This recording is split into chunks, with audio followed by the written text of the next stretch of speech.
Bismillahirrahmanirrahim. Assalamualaikum warahmatullahi wabarakatuh.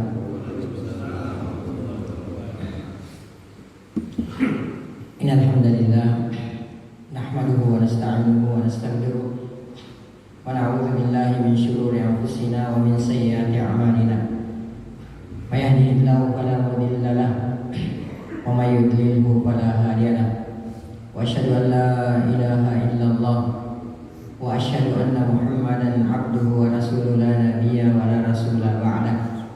Allahumma shalli wa sallim wa barik wa an'im ala sayyidina Muhammad wa ala alihi wa sahbihi wa man sara ala nahjihi wa man jahada bi jihadihi wa ihtada bi hadihi wa istanna bi sunnatihi wa tamassaka biha ila yaumil qiyamah, amma ba'd.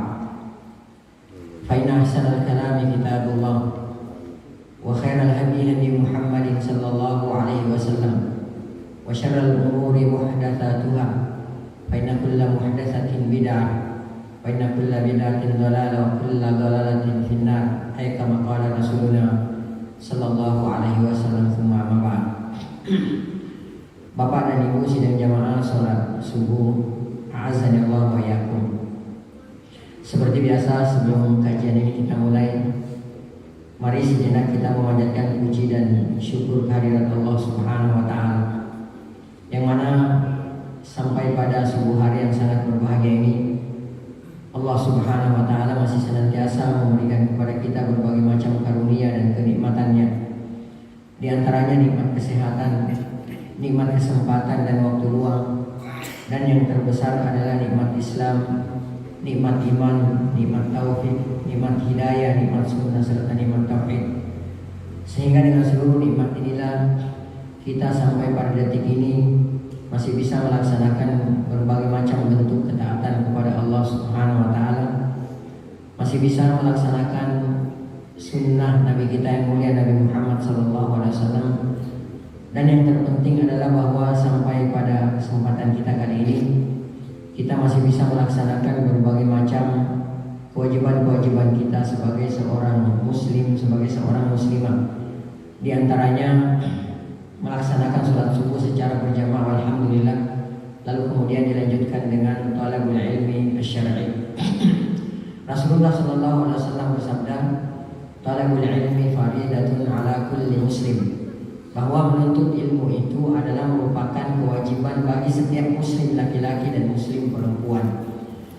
Dan ilmu yang dimaksudkan yang wajib untuk dituntut di sini tentu saja ilmu yang kata Imam Ahmad rahimahullah taala, ilmu yang dengannya agama kita ini menjadi tegak, ilmu yang dengan kewajiban-kewajiban yang telah diwajibkan oleh Allah Subhanahu wa taala bisa kita laksanakan dengan sebaik-baiknya.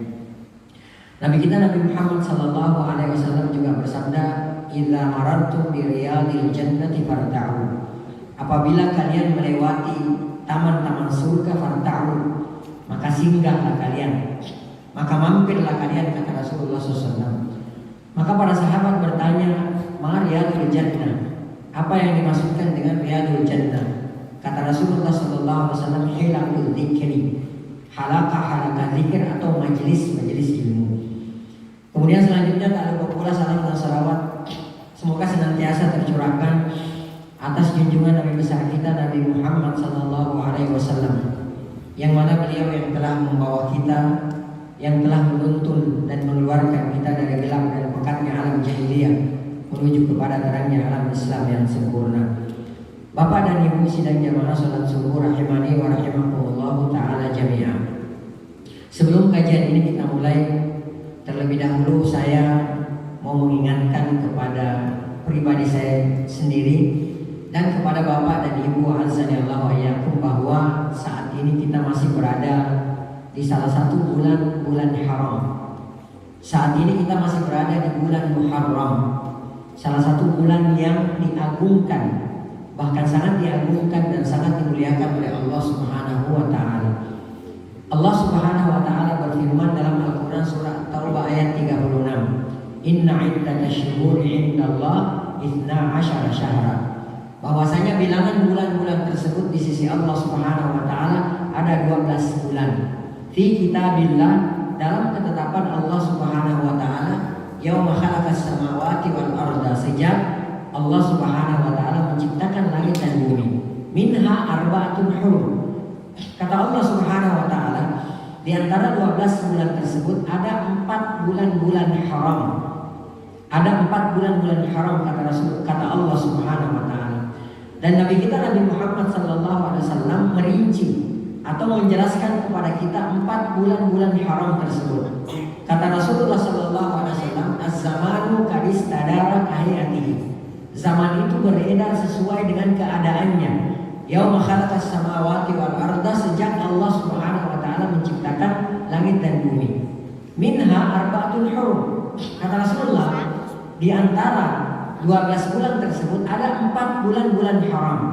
Salah satu mutawaliyat, ada 3 bulan haram yang berturut-turut, kata Rasulullah sallallahu alaihi wasallam. Apa itu kata Rasulullah?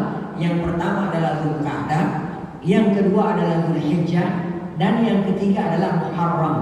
Dan sekarang kita berada di bulan Muharram, akhir bulan-bulan haram yang berturut-turut. Kata Rasulullah SAW, wa Rajab Mudhar.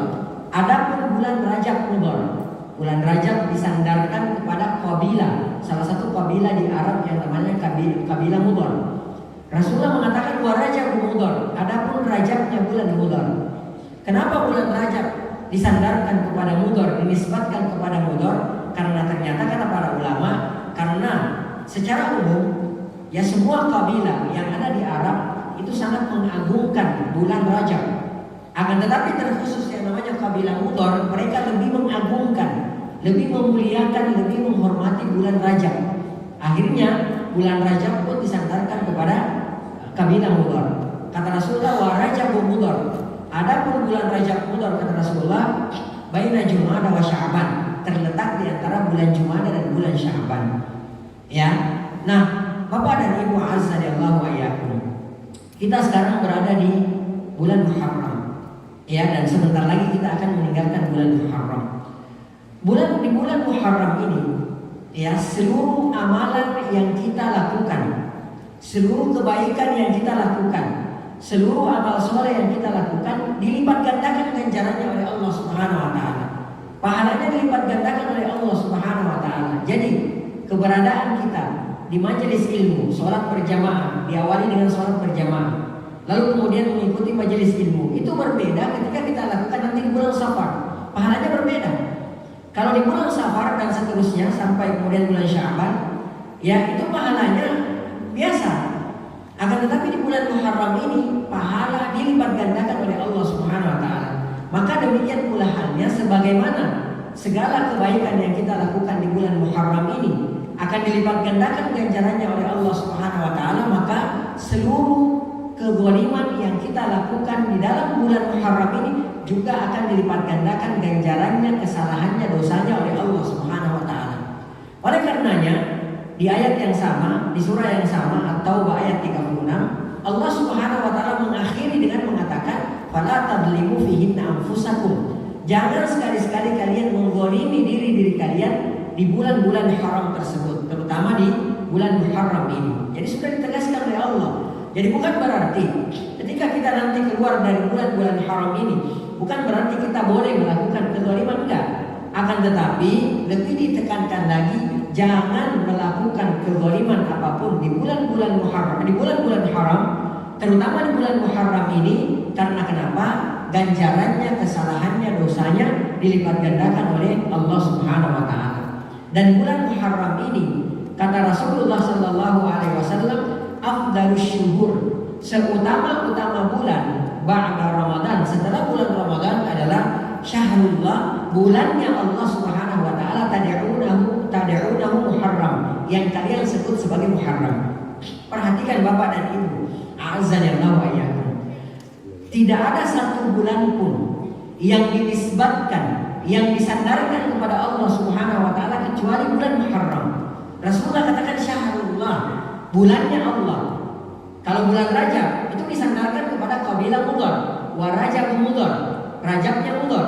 Tapi terkhusus bulan Muharram ini, Rasulullah sallallahu alaihi wasallam katakan syahrullah al-Muharram, ya bulannya Allah Subhanahu wa taala. taala. Dan kita tahu bahwa segala sesuatu yang dinisbatkan, segala sesuatu yang disandarkan kepada Allah Subhanahu wa taala itu bernilai agung di sisi Allah Subhanahu wa taala.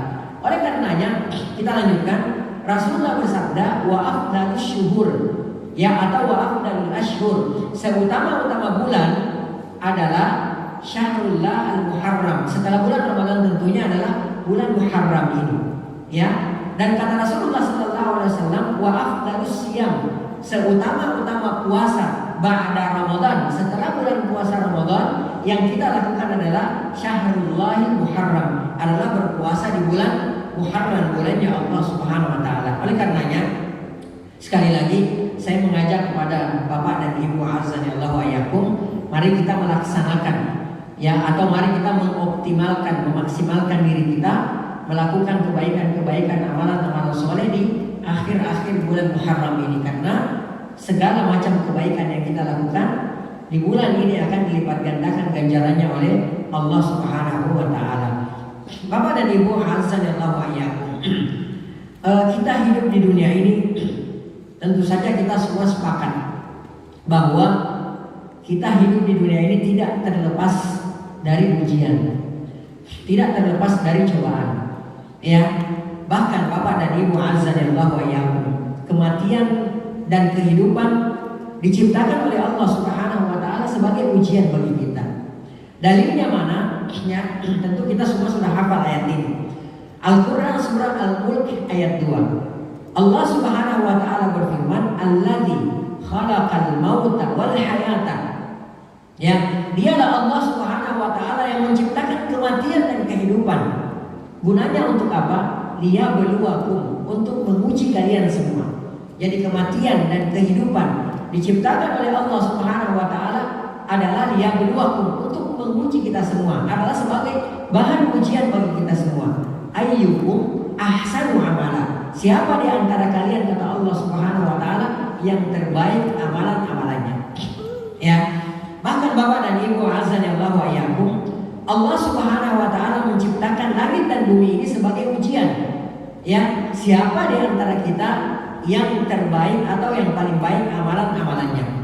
Allah Subhanahu wa taala berfirman dalam Al-Qur'an surah Hud ayat 7, "Wa huwal ladzi khalaqas samawati wal arda fi sittati ayyam." Dan dialah Allah Subhanahu wa taala yang menciptakan langit dan bumi dalam 6 masa. Wa kana 'arshuhu 'alal ma, dan arasy-Nya Allah Subhanahu wa taala berada di atas al-ma, berada di atas air. Lihat gunanya untuk apa, kata Allah Subhanahu wa taala, liyabluwakum ayyukum ahsanu amala, untuk menguji kalian siapa di antara kalian yang terbaik amalan-amalannya. Jadi Allah Subhanahu wa taala menciptakan langit dan bumi. Allah Subhanahu wa taala menciptakan arasy-Nya yang agung dalam rangka apa? Untuk menguji kita semua siapa di antara kita yang terbaik amalnya. Baik. Perhatikan sekalian, kita bahas. Dalam ayat ini Allah Subhanahu wa taala berfirman, "Wa kana 'arshuhu 'alal ma." Dan arasy-Nya Allah Subhanahu wa taala berada di atas air. Apa yang dimaksudkan di sini? Apakah air yang dimaksudkan di sini adalah air yang kita kenal di dunia ini? Maka ini juga sudah dijelaskan oleh para ulama rahimahumullah taala jami'an. Di antaranya Ibnu Hajar rahimahullah taala dalam kitab beliau Fathul Bari, beliau mengatakan, "Wa dhahirul hadis," dan zahirnya hadis, alladzi qablahu, yang sebelumnya, maksudnya menjelaskan tentang ya arasy itu berada, posisinya berada di atas air. Beliau mengatakan annal arsya kana 'alal ma qabla khalqis samawati wal ardh. Adalah arasy-nya Allah Subhanahu wa taala itu posisinya berada di atas air sebelum Allah Subhanahu wa taala menciptakan langit dan bumi.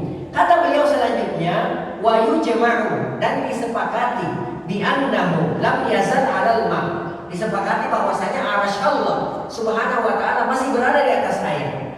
Wa laisal muradu bil ma'i ma'ul bahri, yang dimaksudkan di sini bahwa arasy-Nya Allah berada di atas air bukan berarti arasy-Nya Allah berada di atas lautan, bukan itu yang dimaksudkan.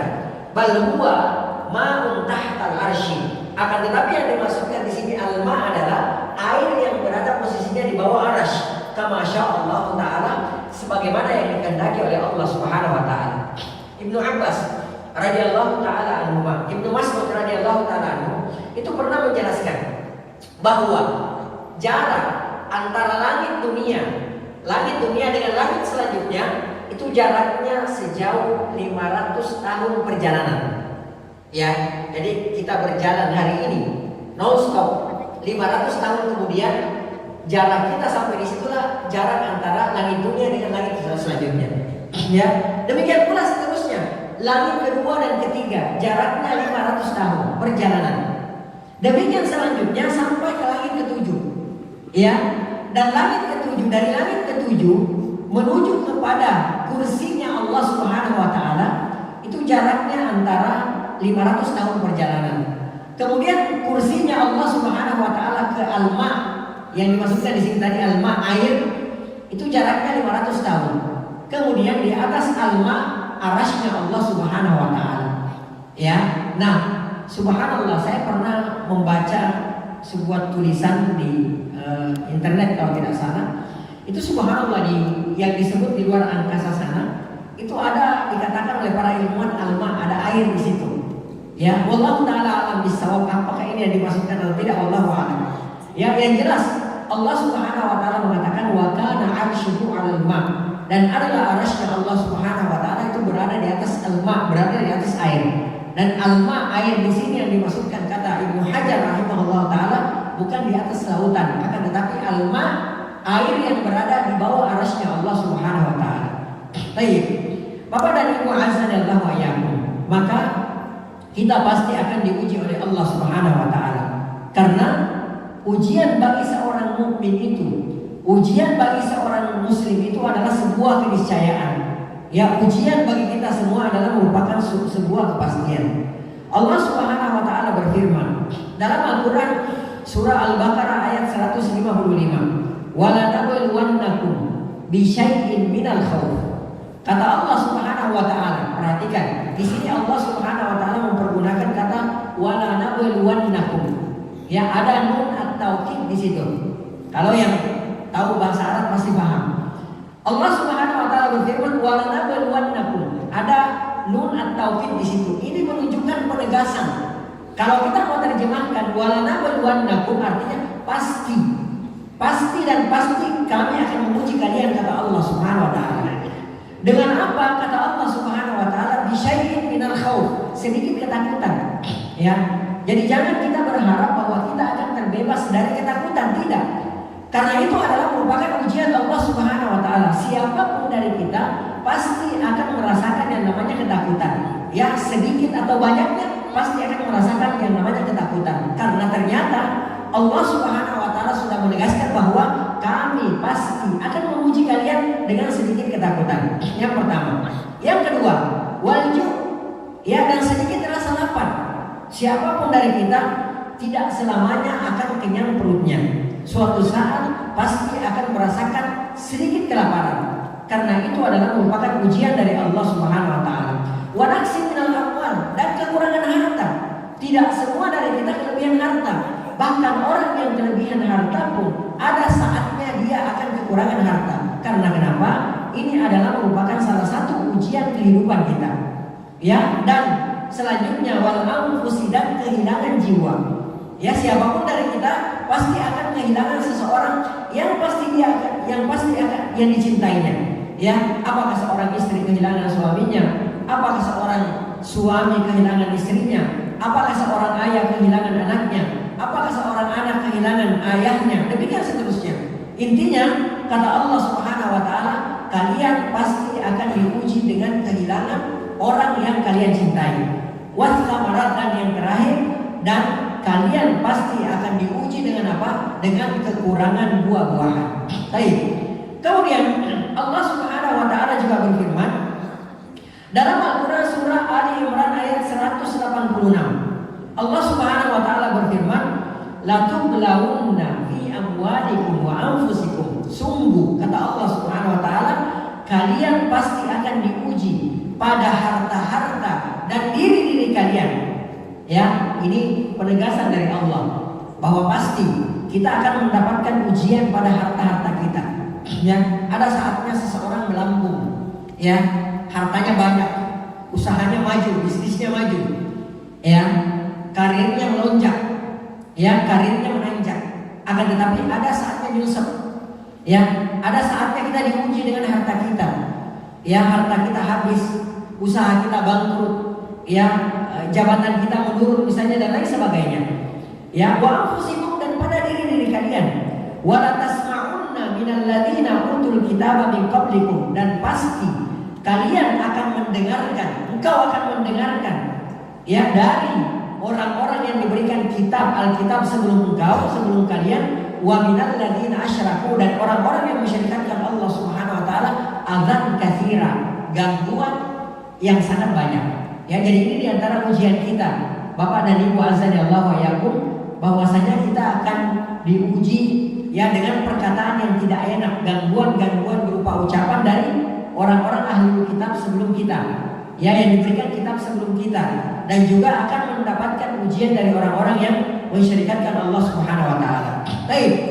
Kemudian kata Allah Subhanahu wa taala, wa in tasbiru, akan tetapi jika kalian bersabar menghadapi ujian tersebut, ketika kalian bersabar menyikapi ujian tersebut, wa tattaqu, dan kalian bertakwa kepada Allah Subhanahu wa taala ketika menyikapi ujian tersebut, fa inna dzalika min azmil umur, karena sesungguhnya semua itu termasuk urusan yang patut diutamakan. Ya, maka demikianlah ikhwati fillah wa akhwati fiddin azanillahu wa iyyakum, Allah Subhanahu wa taala pasti akan menguji kita semua. Ya, sampai Allah Subhanahu wa taala mengetahui siapa di antara kita yang benar-benar bermental pejuang dan siapa di antara kita yang termasuk dari orang-orang yang bersabar karena Allah Subhanahu wa taala.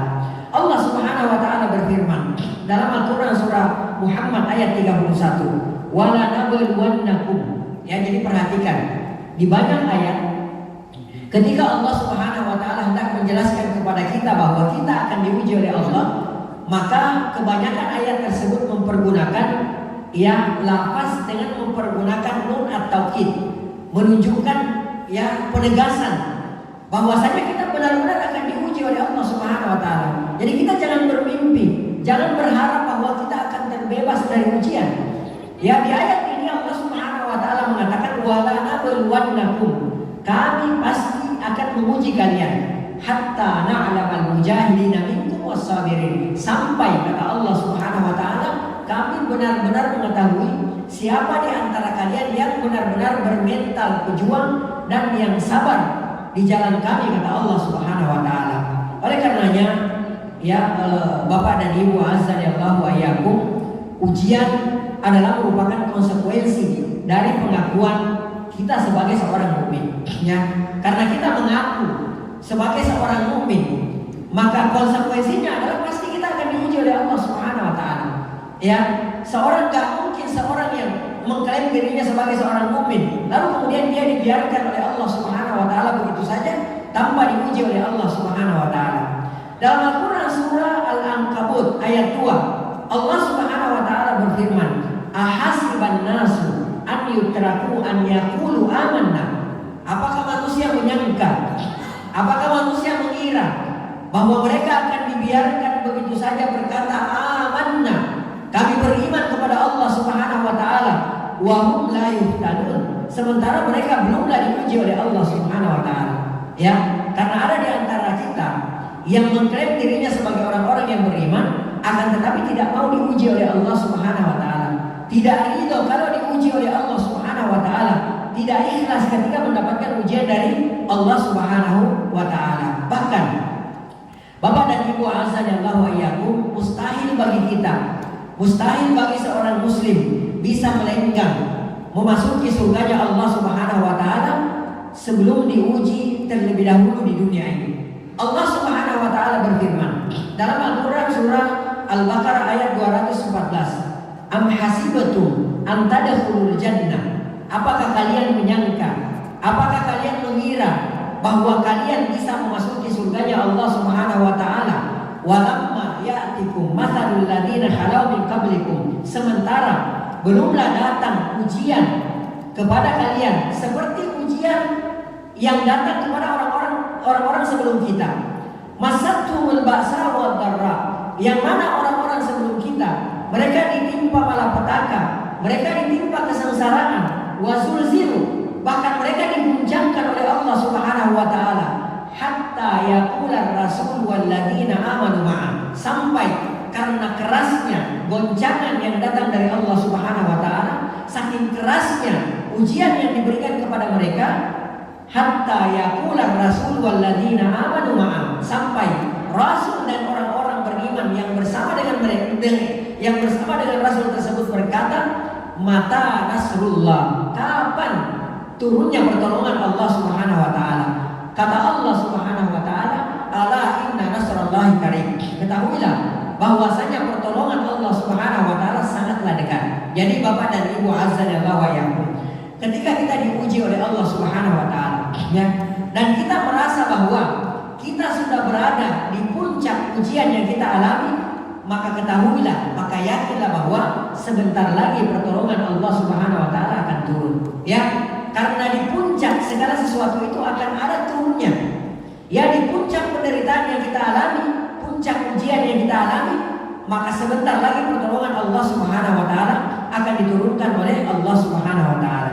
Dan ketahuilah Bapak dan Ibu azanillahu wa iyyakum, bahwa ujian selalu berbanding lurus dengan keimanan kita. Ibaratnya, ya, analoginya, semakin tinggi suatu pohon, maka semakin kencang pula angin yang menerpanya. Semakin tinggi dan kuat keimanan seseorang, semakin tinggi dan kuat keimanan kita, maka semakin besar pula ujian yang akan kita dapatkan dari Allah Subhanahu wa taala. Imam At-Tirmidzi, Imam An-Nasai dan Ibnu Majah rahimahullah taala meriwayatkan dari Sa'ad bin Abi Waqqas radhiyallahu taala anhu, Rasulullah sallallahu alaihi wasallam bersabda, beliau berkata, su'ilan Nabi sallallahu alaihi wasallam, Nabi kita Nabi Muhammad sallallahu alaihi wasallam pernah ditanya, ya, oleh para sahabat, ya Rasulullah, wahai Rasulullah sallallahu alaihi wasallam, ayyun nasi asyaddu bala, ya, manusia mana, siapa orang wahai Rasulullah yang paling dahsyat cobaannya, yang paling besar ujiannya? Ya, kalau kita kira-kira ditanya seperti itu, manusia mana, orang mana yang paling besar ujiannya, cobaannya, kira-kira jawabannya apa? Ya, apakah orang kafir, apakah orang munafik, atau apakah orang yang keimanannya paling rendah? Rasulullah SAW mengatakan, orang yang paling besar ujiannya, orang yang paling dahsyat ujiannya, ya, cobaannya adalah al-anbiya, para nabi yang diutus oleh Allah Subhanahu wa taala. Ya. Jadi kalau misalnya kita merasakan ujian, kita merasakan bahwa ujian kita tersebut adalah ujian yang paling berat, yakinlah bahwa ujian yang dialami oleh para nabi itu jauh lebih besar dari ujian kita. Karena kata Rasulullah sallallahu alaihi wasallam bahwa orang yang paling besar, orang yang paling dahsyat ujiannya adalah al-anbiya, para nabi. Ya. Kemudian siapa? Kata Rasulullah sallallahu alaihi wasallam, tsummal amsalu fal amsal. Kemudian di bawah derajatnya para nabi, kemudian di bawah derajatnya para nabi yang disebutkan oleh Rasulullah sallallahu alaihi wasallam. Jadi para nabi, kemudian di bawah derajatnya para nabi, kemudian orang-orang saleh. Itulah yang paling berat ujiannya yang diberikan oleh Allah Subhanahu wa taala. Kata Rasulullah sallallahu alaihi wasallam, fayubatala rajulu ala hasabi dinihi. Maka seseorang itu akan diuji sesuai dengan kapasitas agamanya, sesuai dengan kapasitas kapasitas keimanannya. Jadi kalau misalnya, ya, keimanan kita levelnya keimanan bagus, keimanan tinggi, maka yakinlah bahwa ujian kita juga pasti akan berat. Ya, tapi kalau misalnya hidup kita ini lempeng-lempeng saja, ya, atau hidup kita ini jarang mendapatkan ujian, maka kita seharusnya khawatir. Jangan-jangan saya adalah orang yang imannya paling rendah, ya, paling minimal, sehingga kita diuji oleh Allah Subhanahu wa taala dengan ujian yang paling rendah. Kata Rasulullah, fa in kana dinuhu sulba. Kalau agama seseorang itu sulba, kuat, ya, agamanya bagus, maka ishtadda bala'uhu. Kata Rasulullah, akan semakin keras pula, akan semakin kuat pula ujiannya. Wa in kana fi dinihi riqa. Akan tetapi jika agamanya itu lemah, agamanya itu lembek, agamanya itu kurang, kata Rasulullah, ubtuliya ala hasabi dini, maka dia diuji sesuai dengan kapasitas agamanya, sesuai dengan kapasitas keimanannya. Oleh karenanya, Bapak dan Ibu rahimani wa rahimakumullah taala jami'an, ketika kita membuka lembaran-lembaran sejarah, maka kita akan dapati bahwa para nabi dan rasul adalah manusia yang paling besar ujiannya. Bahkan kalau Bapak dan Ibu mau tahu, ada nabi yang digergaji sampai tubuhnya terbelah dua. Nabi ya digergaji oleh kaumnya sampai tubuhnya terbelah dua. Kira-kira gimana? Ya, kita ditusuk jarum saja Bapak dan Ibu. Ya, azza Allah wa yakum. Bahkan ada orang yang ketika tubuhnya keker, tapi ketika mau disuntik dia sampai teriak-teriak. Bahkan ada orang yang tubuhnya keker, takut sama jarum suntik, gak mau disuntik. Padahal itu hanya jarum kecil saja, sangat tipis. Baik Bapak dan Ibu bayangkan, ada seorang nabi yang dibelah dengan gergaji sampai terbelah dua tubuhnya. Sedemikian ujian yang mereka hadapi. Ya, demikian pula ujian yang dialami oleh Nabi kita Nabi Muhammad SAW. Ya, beliau diboikot. Bahkan beberapa tahun Nabi kita Nabi Muhammad SAW itu diboikot oleh kaumnya sendiri, yang notabene kebanyakan dari kaumnya tersebut adalah merupakan kebanyakan dari kerabatnya. Diboikot beliau, ya dikucilkan, ya beliau sallallahu alaihi wasallam dan sahabat radhiyallahu ta'ala majma'in pada saat itu tidak boleh bertransaksi dengan mereka. Ketika mereka sakit tidak boleh dikunjungi. Ketika ada yang meninggal mayatnya tidak boleh diuruskan. Ya, mereka tidak boleh menjual makanan kepada mereka. Mereka juga tidak boleh menjual makanan kepada mereka. Ya, orang kafir tidak boleh menjual makanan kepada Nabi Muhammad SAW dan pengikutnya. Demikian pula sebaliknya. Seperti itu 4 atau 5 tahun lamanya. Sampai saat bin Abi Waqqas radhiyallahu ta'ala pernah menceritakan, ya saking besarnya ujian yang mereka alami pada saat itu karena mereka diboikot, sampai saat bin Abi Waqqas mengatakan sampai kami memakan tumbuh-tumbuhan, dedaunan, sampai tidak adanya makanan yang bisa dimakan pada saat itu. Sampai beliau mengatakan, sampai mohon maaf, kotoran kami itu seperti kotoran hewan, karena yang mereka makan adalah hanya daun-daunan saja. Saat bin Abi Waqqas radhiyallahu ta'ala itu pernah keluar buang air, ya di malam harinya. Ketika beliau buang air kecil, mohon maaf kencing, ya, maka beliau merasakan bahwa kencingnya tersebut menimpa sesuatu yang keras, ya bukan pasir, ya, maka beliau pun mau mengetahui apa yang ditimpa oleh mohon maaf kencingnya tersebut, air seninya tersebut. Ternyata kulit hewan yang sudah lama. Akhirnya dibersihkan oleh beliau, kemudian dibakar, lalu kemudian dimakan. Itu saking laparnya, nggak ada makanan. Sebegitunya Nabi kita Nabi Muhammad SAW diuji. Ya, beliau diboikot oleh kaumnya, diintimidasi. Beliau mendapatkan gangguan fisik, bahkan beliau diusir, bahkan beliau SAW hendak dibunuh oleh kaumnya sendiri yang notabene kebanyakan dari mereka adalah kerabatnya sendiri. Ya, demikian pula halnya dengan orang-orang soleh di bawah tingkatan para nabi dan rasul. Mereka semua mendapatkan ujian yang sangat berat dari Allah Subhanahu wa taala. Karena ya ujian bagi seorang mukmin itu hanya akan berakhir ketika ia telah menginjakkan kakinya kelak di surganya Allah Subhanahu wa taala. Su'ilal Imam Ahmad bin Hanbal. Imam Ahmad bin Hanbal rahimahullah taala, beliau pernah ditanya, "Mata rahatu ya Imam?" Kapan kita istirahat wahai Imam? Ya, kapan kita istirahat? Salat subuh capek. Ya, saat kita lagi enak-enaknya tidur, enak-enaknya menikmati kasur dan bantal empuk, saat enak-enaknya kita menikmati mimpi-mimpi yang indah, harus terbangun. Ya, sholat malam capek, puasa capek, bersedekah capek, bekerja capek, hidup ini capek. Ya, mikirin pajak rumah, pajak kendaraan, mikirin listrik, ya mikirin cicilan, mikirin ini, anak sekolah dan lain sebagainya. Capek hidup ini. Ya, ada yang bertanya kepada Imam Ahmad, "Mata rahatu ya Imam? Kapan kita istirahat wahai Imam?" Maka apa jawaban Imam Ahmad rahimahullah taala? Beliau mengatakan, "Inda awwali qadamin tadawwa bil jannah." Kita akan istirahat. Engkau akan istirahat di saat engkau sudah menginjakkan satu kakimu di dalam surga. Maka disitulah engkau akan istirahat. Bahkan sebelum orang beriman memasuki surganya Allah Subhanahu wa taala, mereka harus diuji terlebih dahulu dengan melalui apa? Melalui sirat, dan itu juga ujian. Ya, sirat akan melalui sirat. Yang mana sirat tersebut kata Rasulullah SAW lebih tipis dari sehelai rambut dan lebih tajam dari sebilah pedang. Ya, sampai segitunya. Ya, sampai di situ pun mukmin diuji oleh Allah Subhanahu wa taala. Jadi betul-betul seorang mukmin itu akan beristirahat dari penatnya segala macam kehidupan setelah dia menginjakkan sebelah kakinya, satu kakinya di dalam surga Allah Subhanahu wa taala.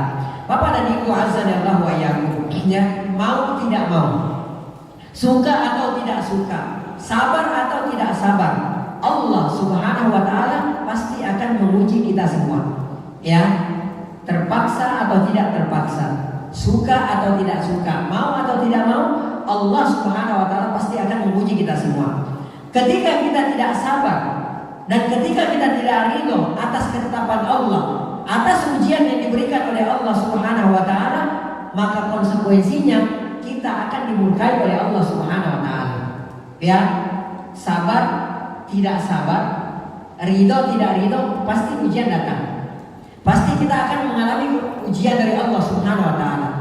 Ketika kita tidak ridho, ketika kita tidak ikhlas, ya, ketika kita tidak ikhlas menghadapi ujian yang diberikan Allah Subhanahu wa taala, maka Allah Subhanahu wa taala pasti akan murka terhadap kita. Akan tetapi ketika kita ridho dan sabar atas ujian yang diberikan oleh Allah Subhanahu wa taala, maka pasti Allah Subhanahu wa taala akan membalas ujian yang diberikan oleh Allah. Dengan kesabaran kita, Allah akan balas dengan pahala yang unlimited, pahala tanpa batas. Ya, Allah Subhanahu wa taala berfirman dalam Al-Qur'an surah Az-Zumar ayat 10, "Innama yuwaffas sabirun." Sesungguhnya hanyalah orang-orang sabar yang akan dicukupkan oleh Allah Subhanahu wa taala ajrahum, ganjaran mereka, pahala mereka bighairi hisab, tanpa batas. Perhatikan Bapak dan Ibu azanillahu wa iyyakum. Jika ganjaran amal soleh lainnya itu ada batasnya, ada limitnya. Ya, sholat ada limitnya, zakat ada limitnya ganjarannya. Semuanya ada limitnya. Terkhusus ketika kita bersabar, ketika kita mendapatkan ujian dan kita sabar karena Allah Subhanahu wa taala, maka ganjarannya unlimited. Ganjarannya tanpa batas. Ya, oleh karenanya Allah Subhanahu wa taala dalam Al-Qur'an surah Al-Baqarah, ya, di awal surah Al-Baqarah, lalu kemudian di awal juz pertama dan di awal juz kedua, Allah Subhanahu wa taala dua kali mengulangi wasta'inu bis-sabri was-salah. Ya, Allah Subhanahu wa taala mengingatkan kepada kita wasta'inu, meminta tolonglah kalian. Meminta tolong kepada siapa? Meminta tolong tentunya kepada Allah Subhanahu wa taala dengan bertawassul kepada wasta'inu bis-sabri was-salah. Ya, kita bertawassul dengan apa? Dengan sabar dan salat. Karena kenapa? Karena kesabaran ini adalah merupakan sesuatu perkara yang sangat luar biasa dan diberikan ganjaran pahala oleh Allah Subhanahu wa taala dengan ganjaran yang unlimited, ganjaran yang tanpa batas. Maka kalau misalnya kita hendak mendapatkan ganjaran yang tanpa batas, ganjaran yang unlimited dari Allah Subhanahu wa taala, maka bersabarlah kita ketika menghadapi ujian dari Allah Subhanahu wa taala. Maka kira-kira kebahagiaan dan kesuksesan apalagi yang melebihi ganjaran tanpa batas dari Allah Subhanahu wa taala. Allah Subhanahu wa taala juga berfirman dalam Al-Qur'an surah An-Nahl ayat 96, ya, wala najziyannal ladzina sabaru ajrahum bi ahsani ma kanu ya'malun. Kata Allah Subhanahu wa taala, kami pasti akan memberikan balasan, akan memberikan ganjaran kepada orang-orang yang bersabar karena Allah Subhanahu wa taala. Kami akan berikan ganjaran dengan satu ganjaran bi ahsani ma kanu ya'malun, dengan pahala yang lebih baik dari apa yang mereka kerjakan. Ya, itu ganjaran yang akan diterima oleh orang-orang yang bersabar ketika mendapatkan ujian karena Allah Subhanahu wa taala. Maka Bapak dan Ibu azanillahu wa iyyakum, pilihan kembali kepada kita semua. Bersabar karena Allah Subhanahu wa taala ketika kita diuji dan kita akan mendapatkan ganjaran tanpa batas, atau kita tidak bersabar atas ujian yang pasti menimpa kita dan kita akan mendapatkan murka Allah Subhanahu wa taala. Baik. Maka ketahuilah Bapak dan Ibu azanillahu wa iyyakum, bahwa seorang muslim yang diuji oleh Allah Subhanahu wa taala dan dia bersabar atas ujian tersebut, maka Allah Subhanahu wa taala pasti akan memberikan kepadanya beberapa keutamaan. Ya, jadi orang yang bersabar ketika diuji dan dia bersabar karena Allah Subhanahu wa taala, maka dia akan diberikan beberapa keutamaan. Keutamaan pertama, ya, orang yang bersabar ketika diuji dan dia bersabar karena Allah Subhanahu wa taala, yang pertama, maka Allah Subhanahu wa taala akan bersalawat kepadanya. Ini gak gampang. Ya, Allah bersalawat kepada orang-orang yang sabar. Ya, Allah Subhanahu wa taala akan bersalawat kepada orang-orang yang bersabar karena Allah Subhanahu wa taala. Ini gak gampang. Apa artinya Allah bersalawat kepada orang-orang yang bersabar? Artinya adalah Allah Subhanahu wa taala mengampuni dosa-dosanya. Allah Subhanahu wa taala memuji hamba yang bersabar ini, yang kepada para malaikat Allah sebutkan orang yang bersabar ini kepada para malaikat yang berada di dekat Allah Subhanahu wa taala, yang didekatkan kepada Allah Subhanahu wa taala. Yang pertama. Yang kedua, orang-orang yang bersabar karena Allah Subhanahu wa taala akan diberikan rahmat oleh Allah Subhanahu wa taala. Kalau seseorang diberikan rahmat oleh Allah Subhanahu wa taala, maka dia tidak perlu mencari sesuatu yang lain lagi. Kalau dia sudah dirahmati oleh Allah Subhanahu wa taala, karena rahmat Allah Subhanahu wa taala itu jauh lebih baik daripada dunia dan seluruh isinya. Allah Subhanahu wa taala berfirman, "Wa rahmatu rabbika khairum mimma yajma'un." Wahai Muhammad, rahmat Tuhanmu, ya, rahmat Allah Subhanahu wa taala itu jauh lebih baik daripada apa yang mereka kumpulkan. Rahmat Allah Subhanahu wa taala jauh lebih baik daripada dunia dan seluruh isinya. Jadi kalau ada di antara kita yang sudah dirahmati oleh Allah Subhanahu wa taala, maka selesai. Allah Subhanahu wa taala pasti akan memasukkannya ke dalam surga. Ya, baik. Kemudian orang-orang yang bersabar karena Allah Subhanahu wa taala, maka dia akan diberikan petunjuk oleh Allah Subhanahu wa taala. Ini disebutkan oleh Allah Subhanahu wa taala dalam Al-Qur'an, surah Al-Baqarah ayat 155 sampai dengan 157. Allah Subhanahu wa taala berfirman, "Wa basyiris sabirin." Ya, dan gembirakanlah orang-orang yang bersabar karena Allah Subhanahu wa taala. Ya. Karakternya orang yang bersabar itu seperti apa? Allah Subhanahu wa taala sebutkan pada ayat selanjutnya. Alladzina idza asabatuhum musibah. Orang yang apabila ditimpa satu musibah apapun itu. Perhatikan. Di sini Allah Subhanahu wa taala mempergunakan kata musibah. Ya, kalau dalam bahasa Arab disebut sebagai isim nakirah. Isim nakirah itu menunjukkan kepada sesuatu yang umum, bersifat umum. Ya, musibah apapun itu, baik itu musibah kecil sampai musibah yang paling besar. Ya, baik itu musibah pada diri kita, harta kita, anak kita, ya, dan lain sebagainya. Intinya musibah apapun itu. Alladzina idza asabatu musibah. Orang yang apabila ketika dia ditimpa musibah, kata Allah Subhanahu wa taala, qalu, mereka berkata, "Inna lillah." Sesungguhnya kita ini adalah milik Allah Subhanahu wa taala, wa inna ilaihi raji'un, dan sesungguhnya kita ini kembali kepada Allah Subhanahu wa taala. Ya, jadi yang namanya istirja itu, ya, kalimat istirja, inna lillahi wa inna ilaihi raji'un, itu bukan semata-mata kita pergunakan pada saat mendengar ada orang yang meninggal dunia. Ya, kalau ada orang meninggal dunia itu musibah, ya betul. Akan tetapi itu diantara musibah, satu diantara musibahnya Allah Subhanahu wa taala, dan banyak musibah itu. Nah, di ayat ini Allah Subhanahu wa taala mengatakan, "Idza asabatu musibah." Apabila hamba tersebut yang ditimpa dengan satu musibah apapun itu, ya, mobilnya kecelakaan, ya kan, rumahnya terbakar dan segala macamnya, maka apa yang dia lakukan? Dia spontan berkata, "Inna lillahi wa inna ilaihi raji'un." Kalau kayak kita sekarang, ketika kita misalnya mengatakan inna lillahi wa inna ilaihi raji'un, pasti teman-teman kita tanya, siapa yang meninggal gitu. Ya, karena kita tahunya bahwa penggunaan kata inna lillahi wa inna ilaihi raji'un itu hanya untuk orang yang meninggal saja, padahal tidak seperti itu. Ya, orang yang ditimpa satu musibah apapun itu, dia mengatakan inna lillahi wa inna ilaihi raji'un, maka ganjarannya, kata Allah Subhanahu wa taala, ulaika alaihim shalawatun min rabbihim. Bagi mereka salawat dari Rabb mereka. Yang pertama, wa rahmah, dan mereka akan mendapatkan rahmah.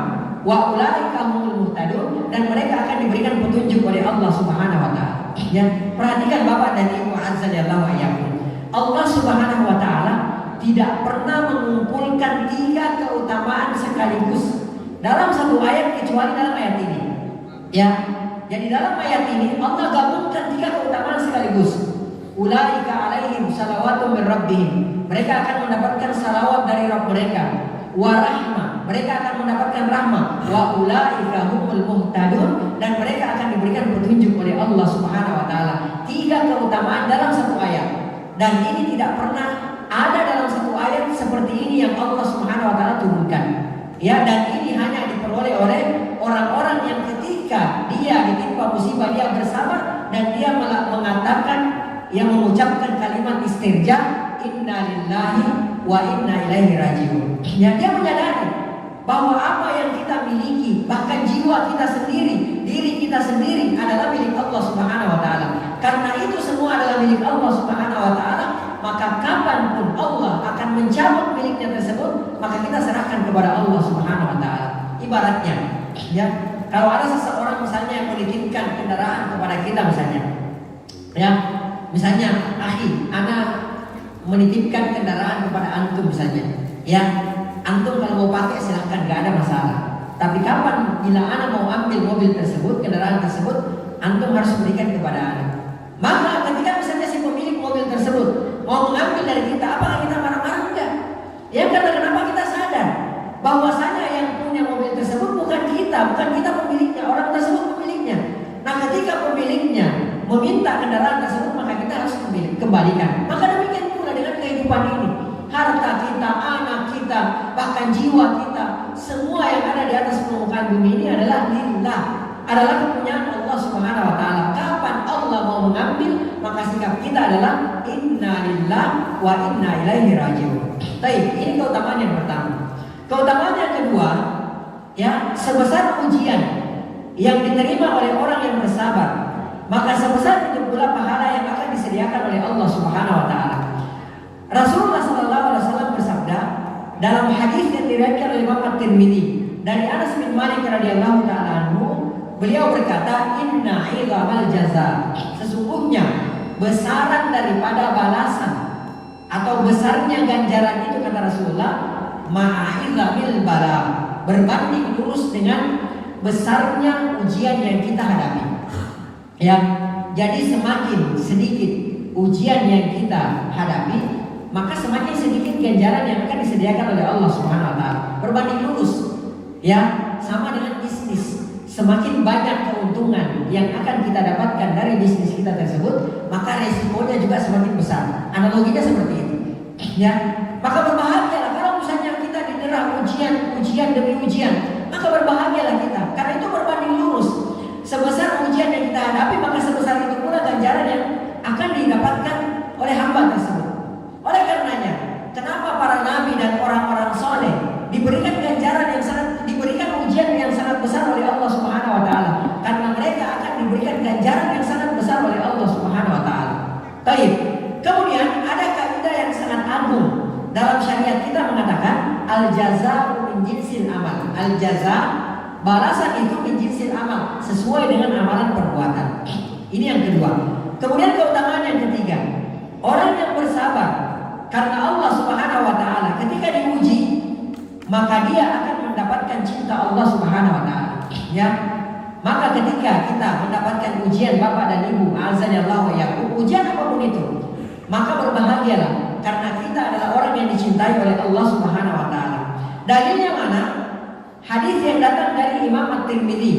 Ya, hadis yang datang dari, diriwayatkan oleh Imam At-Tirmidzi. Hadis yang datang dari Anas bin Malik radhiyallahu taala anhu, Rasulullah SAW bersabda, wa innallah, dan sesungguhnya Allah Subhanahu wa taala, kata Rasulullah, idza ahabba qauman, apabila mencintai suatu kaum, apabila Allah Subhanahu wa taala mencintai suatu kaum, mencintai seseorang, mencintai satu komunitas, mencintai satu jamaah, ibtalahum, maka Allah Subhanahu wa taala pasti menguji orang tersebut.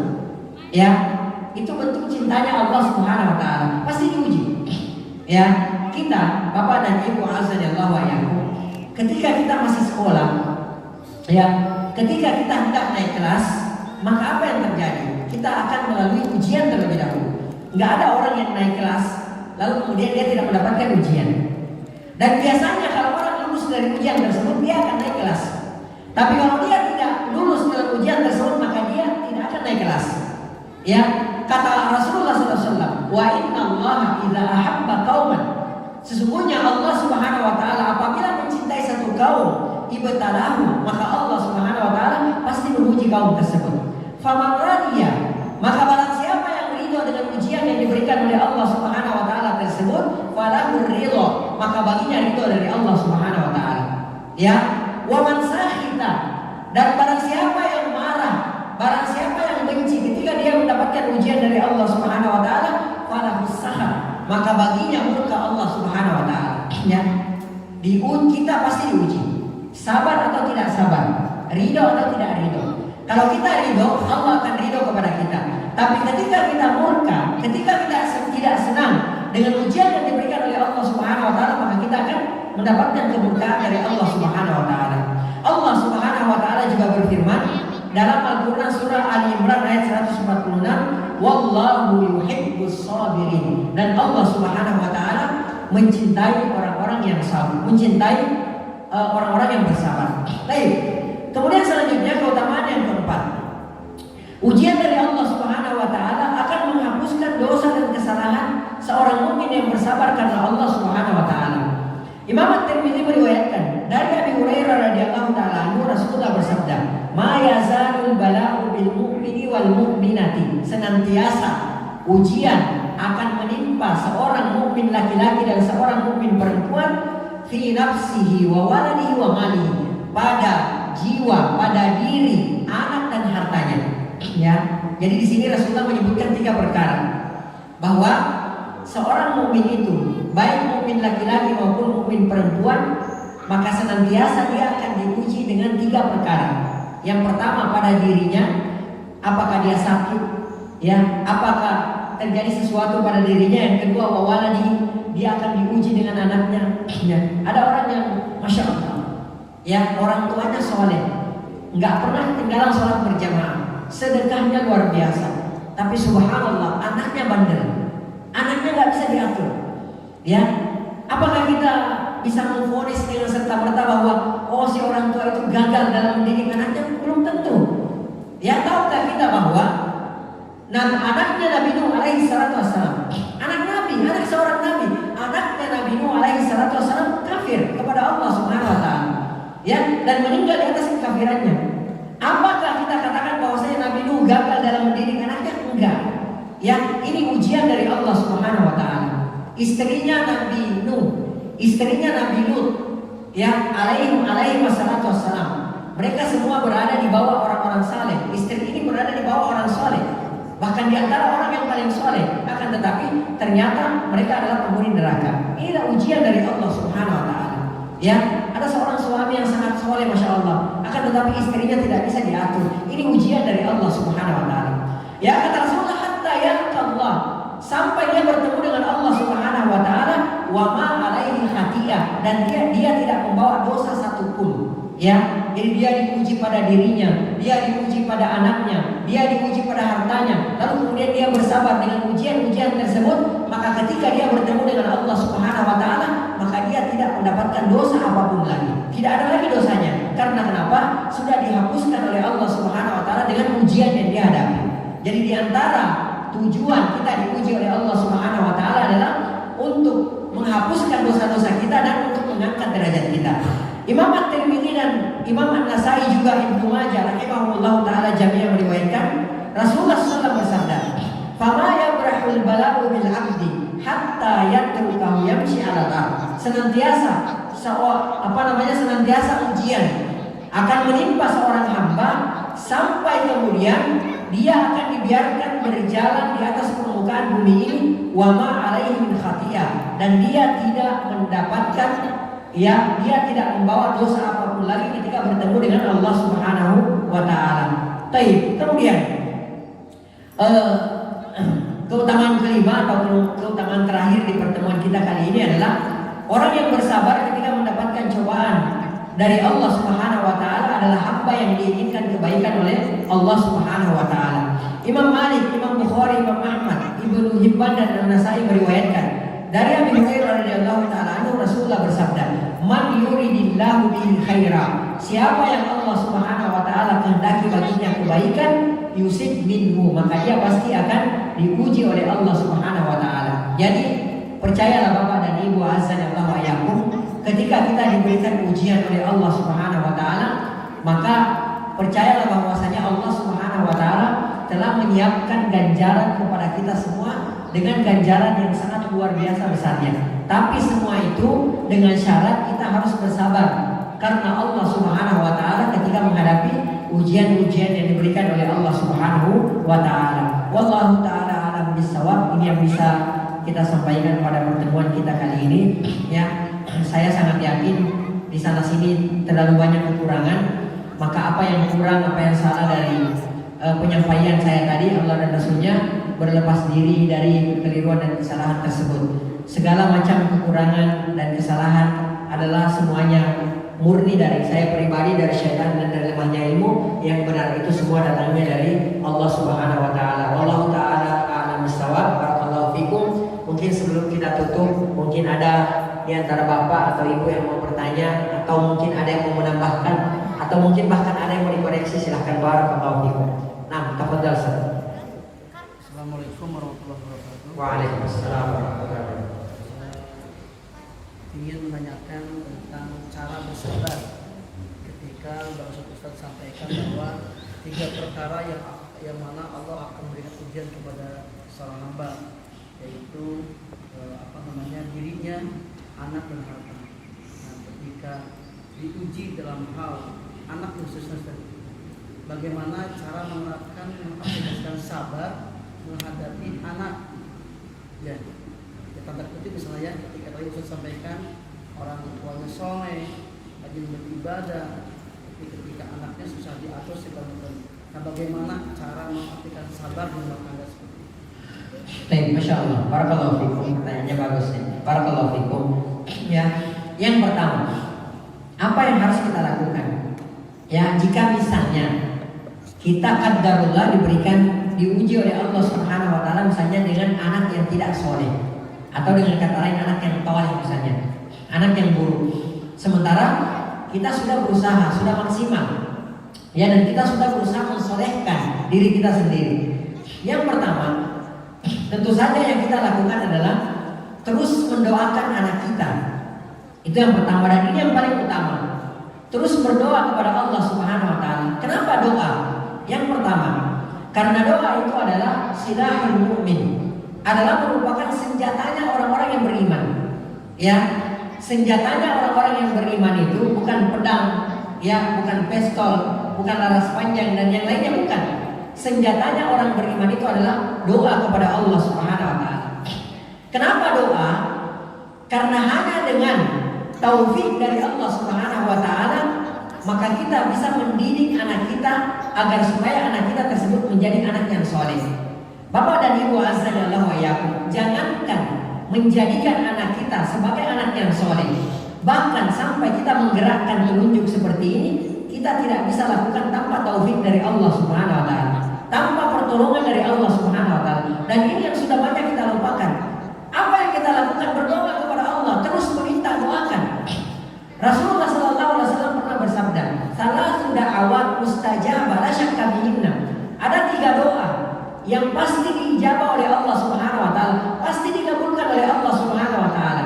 Di antara doa yang pasti diijabah oleh Allah adalah da'watul walid ala waladihi. Doa keburukan seorang orang tua terhadap anaknya. Ya, di sini Rasulullah mengatakan da'watul walid ala, bukan da'watul walid liwaladihi, tapi ala waladihi. Artinya adalah bahwa salah satu doa yang pasti diijabah oleh Allah adalah doa keburukan orang tua terhadap anaknya.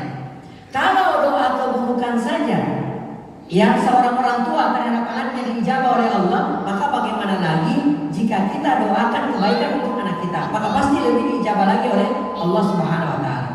Perhatikan, alaihi salatu wassalam ketika puluhan tahun, ya puluhan tahun, bahkan sampai 90 tahun lebih, Nabi Ibrahim tidak mendapatkan anak, ya tidak diberikan anak oleh Allah Subhanahu Wa Taala. Maka apa yang beliau lakukan? Beliau berdoa siang malam kepada Allah Subhanahu Wa Taala, menghibah, menangis, meminta kepada Allah Subhanahu Wa Taala, Rabbi habli minas sholihin. Perhatikan, Nabi Ibrahim alaihissalatu wassalam dan nabi-nabi lainnya tidak hanya meminta anak saja. Dan ini banyak kesalahan di antara kita. Kita hanya meminta anak saja tanpa meminta bahwasanya agar anak tersebut disolehkan oleh Allah Subhanahu Wa Taala. Seorang nabi saja, seorang Nabi Ibrahim yang dikatakan sebagai Abul Anbiya, bapaknya para nabi, yang Abul Hunafa, bapaknya orang-orang yang bertauhid. Ketika beliau berdoa, apa yang beliau lakukan? Rabbi habli minas sholihin. Ya Allah, karuniakan kepadaku seorang anak yang soleh. Ya, kita mungkin hanya meminta, mungkin ada yang lupa di antara kita. Mungkin kita hanya meminta, ya Allah karuniai saya anak ya Allah, tanpa mengatakan karuniai saya anak yang soleh. Yang akhirnya apa? Diberikan anak tetapi tidak disolehkan oleh Allah Subhanahu Wa Taala. Dan ini banyak kejadian, banyak yang cerita seperti itu. Ya, Nabi Ibrahim alaihissalatu wassalam, orang yang paling bertauhid di atas permukaan bumi ini, ya selain Nabi Muhammad sallallahu alaihi wasallam. Akan tetapi beliau berdoa, dan itu ada dalam surah Ibrahim. Ya, di antara doa beliau adalah Rabbi, ya Allah, jauhkanlah aku dan keturunanku daripada mensyirikkan Allah Subhanahu Wa Taala. Beliau mendoakan anak-anaknya supaya terbebas dari kesyirikan. Ya, karena kesyirikan ini adalah merupakan kejahatan terbesar yang ada di atas permukaan bumi ini. Maka beliau doakan anak-anaknya, di samping beliau berdoa untuk dirinya sendiri, beliau mendoakan anak-anaknya agar supaya terbebas dari kesyirikan. Ya, jadi minta kepada Allah yang pertama dan utama, kita minta kepada Allah Subhanahu Wa Taala agar supaya Allah Subhanahu Wa Taala memberikan keturunan yang soleh kepada kita. Di akhir surah Al-Furqan, Allah Subhanahu Wa Taala mengajarkan kepada kita suatu doa, dan doa ini dibaca oleh Ibadur Rahman. Ya, salah satu karakternya, ciri-cirinya Ibadur Rahman itu adalah dia berdoa kepada Allah Subhanahu Wa Taala, Rabbana hablana min azwajina. Di akhir surah Al-Furqan, Rabbana hablana min azwajina, ya Allah karuniailah kami, min azwajina dari istri-istri kami, wa dzurriyyatina dan keturunan kami, qurrata a'yun sebagai penyejuk mata. Ya, jadi kita diperintahkan oleh Allah, diperintahkan dan diajarkan doanya oleh Allah Subhanahu Wa Taala. Kita minta sama Allah, Rabbi habli minas sholihin. Ya Allah karuniakan kepadaku anak yang soleh. Rabbana hablana min azwajina wa dzurriyyatina qurrata a'yun waj'alna lil muttaqina imama. Kita minta kepada Allah, ya Allah jadikan kami, saya dan keturunanku, anak-anakku sebagai pemimpin di tengah-tengah orang yang bertakwa kepadamu ya Allah. Kita minta kepada Allah Subhanahu Wa Taala. Jadi yang pertama adalah berdoa kepada Allah Subhanahu Wa Taala. Yang kedua, ya kita terus berusaha memaksimalkan ikhtiar, memaksimalkan usaha kita, mengajak anak kita, yang menasihati anak kita supaya anak tersebut menjadi bertakwa kepada Allah Subhanahu Wa Taala. Karena kenapa? Kalau misalnya anak kita rusak, misalnya anak kita tidak soleh, lantas kita hanya membiarkan anak kita seperti itu, kita tidak tegur, kita tidak ada usaha untuk memperbaikinya, maka apa yang akan terjadi? Kelak di hari kemudian kita akan dimintai pertanggungjawaban oleh Allah Subhanahu Wa Taala. Ya, walaupun kita sudah soleh, walaupun kita sudah sholatnya di masjid, ya, walaupun sedekah kita jor-joran, akan tetapi kalau anak kita biarkan, tidak ada usaha dari kita untuk menjadikan anak kita sebagai anak yang soleh, maka kebaikan kita tidak ada artinya, karena kelak kita akan dimintai pertanggungjawaban oleh Allah Subhanahu Wa Taala. Ya, tapi kalau kita sudah berusaha dengan semaksimal mungkin, lalu kemudian anak kita tetap menjadi menjadi anak yang tidak soleh misalnya, maka kita kembalikan kepada Allah Subhanahu Wa Taala bahwa hidayah itu milik Allah Subhanahu Wa Taala. Kita hanya berusaha. Kata Allah Subhanahu Wa Taala, wa ma 'alaika illal balagh. Tugasmu hanya menyampaikan. Ya, bukan memaksa. Kita sudah berusaha ajak, kita sudah berusaha ajarkan, kita sudah berusaha mencontohkan kesolehan kepada anak kita, tapi karena memang dasarnya anak kita tidak mendapatkan hidayah dari Allah Subhanahu Wa Taala, hidayah milik Allah Subhanahu Wa Taala. Ya, Nabi Muhammad sallallahu alaihi wasallam adalah orang yang paling mencintai pamannya Abu Thalib. Dan Abu Thalib sangat mencintai Nabi Muhammad sallallahu alaihi wasallam. Akan tetapi Abu Thalib meninggal di atas kesyirikannya. Sampai kemudian Nabi Muhammad bersedih. Beliau bersedih, kenapa bersedih? Bukan bersedih karena tidak ada lagi yang membela beliau. Beliau bersedih, kenapa? Pamannya meninggal tidak mengucapkan la ilaha illallah. Kemudian ditegur oleh Allah Subhanahu wa taala, "Innaka la tahdi man ahbabta." Muhammad, engkau tidak bisa memberikan hidayah kepada orang yang kau cintai. Walakinnallah, akan tetapi Allah Subhanahu wa taala yahdi man yasha. Allah yang memberikan petunjuk kepada siapa yang dikehendaki oleh Allah Subhanahu wa taala. Karena Allah yang memiliki hidayah itu, maka kita memohon kepada Allah Subhanahu wa taala agar supaya anak kita diberikan hidayah oleh Allah Subhanahu wa taala. Jadi yang pertama, ya, berdoa kepada Allah Subhanahu wa taala. Yang kedua, kita memaksimalkan ikhtiar kita, usaha kita memperbaiki anak kita tersebut. Yang ketiga, kita mencarikan lingkungan teman-teman yang baik untuk anak kita tersebut. Subhanallah, saya sering mendengar ya, Bapak dan Ibu azan Allah ayakum, ada anak-anak yang tinggal di lingkungan, ya taruhlah kayak perumahan Islami gitu, ya kalau disebut sebagai perumahan Islami. Tapi subhanallah, karena pergaulannya, saya sering mendengar dengan telinga saya sendiri, apa yang keluar dari mulutnya itu tidak pantas dikatakan bahwa anak-anak itu tinggal di perumahan Islami. Mulutnya kotor, yang keluar adalah bahasa-bahasa yang subhanallah. Ya, itu karena kenapa? Itu karena terbawa kepada pergaulan. Bergaul dengan orang-orang yang tinggal di luar, yang mungkin tidak belajar agama, yang mulutnya kotor, akhirnya dia pun ikut menjadi kotor. Ya, ada ungkapan orang Arab yang sangat masyhur. Ya, penyair Arab mengatakan as-sahibu sahib. Ya, sahabat itu, teman itu menarik, menggeret. Ya, kalau teman kita adalah orang-orang soleh, maka insya Allah Ta'ala besar kemungkinan kita juga akan menjadi orang soleh.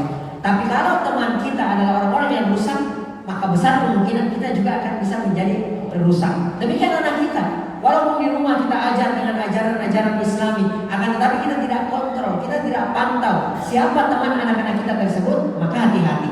Karena teman lebih banyak mempengaruhi daripada orang tuanya. As-sahibu sahib. Ya, teman itu menggeret, teman itu menarik.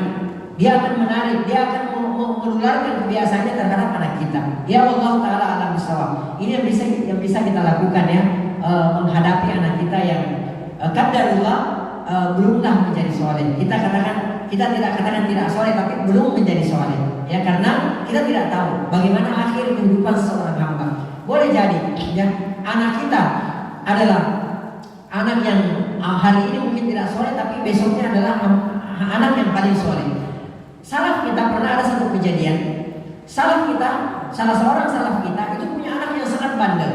Gak usah dicerita lah bagaimana bandelnya anak tersebut. Ya, sampai kemudian orang tuanya sudah berusaha mendidik anaknya tersebut. Lalu kemudian orang tuanya mengembalikan kepada Allah. Ya Allah, saya serahkan pendidikan anak saya kepada Engkau ya Allah. Saya sudah berusaha semaksimal mungkin. Maka apa yang terjadi? Anak ini di belakang hari menjadi salah seorang ulama besar. Ya, dan sangat tersentuh ketika mendengarkan ayat-ayat Allah Subhanahu wa taala dibacakan. Jadi jangan pernah kita berputus asa dari rahmat Allah Subhanahu wa taala. La taqnatu min rahmatillah. Jangan pernah berputus asa dari rahmat Allah Subhanahu wa taala. Allah taala alam bisawab. Nah. Cukup Ustaz? Cukup? Baik. Ya, kita cukupkan sampai di sini. Terima kasih banyak atas perhatian Bapak dan Ibu sekalian. Saya doakan Bapak-bapak dan Ibu-ibu sekalian semoga senantiasa diberikan penjagaan dan kesehatan oleh Allah Subhanahu wa taala. Semoga Bapak-bapak dan Ibu-ibu sekalian diberikan keluasan rezeki, yang diberikan keberkahan oleh Allah Subhanahu wa taala, dimudahkan segala urusannya. Naktafi bihadzal qadar wa nahtati bi subhanaka